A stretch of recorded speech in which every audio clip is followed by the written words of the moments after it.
సామెతల గ్రంథము 20వ అధ్యాయం. ద్రాక్షారసము వెక్కిరింతల పాలు చేయను, మద్యము అల్లరి పుట్టించును. దాని వశమైన వారందరూ జ్ఞానము లేనివారు.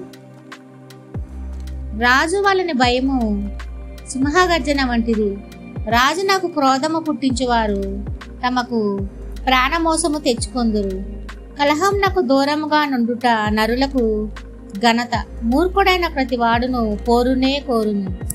విత్తులు వేయి కాలమున సోమరి దున్నడు, కోతకాలమున పంటను కూర్చి వాడు విచారించినప్పుడు వానికేమీయూ లేకపోవును. నరుని హృదయంలోని ఆలోచన లోతు నీళ్ల వంటిది. వివేకము కలవాడు దానిని పైకి చేదుకొనును. దయచూపు వానిని కలుసుకొనుట అనేకులకు తటస్థించును. నమ్ముకొనదగిన వాడు ఎవరికి కనబడును? యథార్థవర్తనుడనగు నీతిమంతుని పిల్లలు అని తదనంతరము ధన్యులగుదురు. న్యాయ సింహాసనాసీనుడైన రాజు తన కన్నులతో చెడుతనమంతయు చెదరగొట్టును. నా హృదయంను శుద్ధపరుచుకొని ఉన్నాను, పాపము పోగొట్టుకుని పవిత్రుడనైతినను కొనదగిన వాడెవడు? వేరువేరు తూనెకరాళ్ళు, వేరువేరు కుంచములు, ఈ రెండును యెహోవాకు హేయములు. బాలుడు సైతము తన నడవడి శుద్ధమైనదో కాదో, యథార్థమైనదో కాదో తన చేష్టల వలన తెలియచేయను. వినగల చెవి, చూడగల కన్ను, ఈ రెండును యెహోవా కలుగజేసినవే. లేమికి భయపడి నిద్రయందు ఆసక్తి విడుగుము. నీవు మేల్కొని ఉండిన ఎడల ఆహారము తిని తృప్తి పొందుదావు.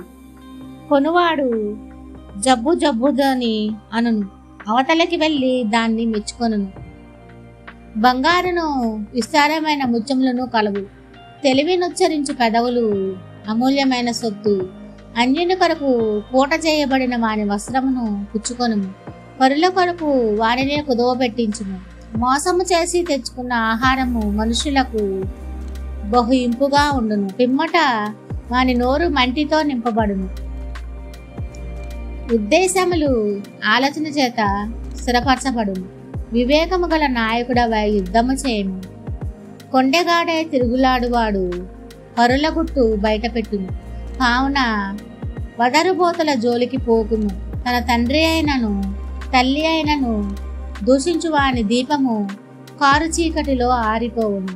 మొదట బహు త్వరితముగా దొరికిన స్వాస్థ్యము తుదకు దీవెన నొందకపోవును. కీడుకు ప్రతికీడు చేసేదననుకొనవద్దు.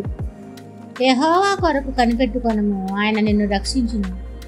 వేరువేరు తోనికరాళ్ళు యెహోవాకు హేయములు. దొంగత్రాసు అనుకూలము కాదు. ఒకని నడతలు యెహోవా వశము. తనకు సంభవింపబోవునది ఒకడెట్లు తెలుసుకొనగలడు?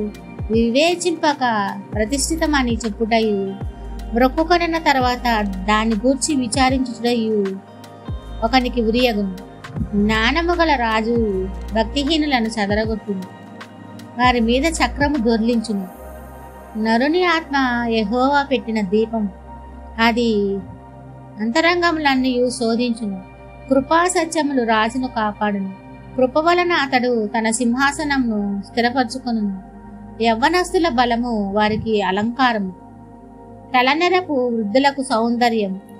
గాయములు చేయు దెబ్బలు అంతరంగములలో చొచ్చి చెడుతనమును తొలగించును. ఆమీన్.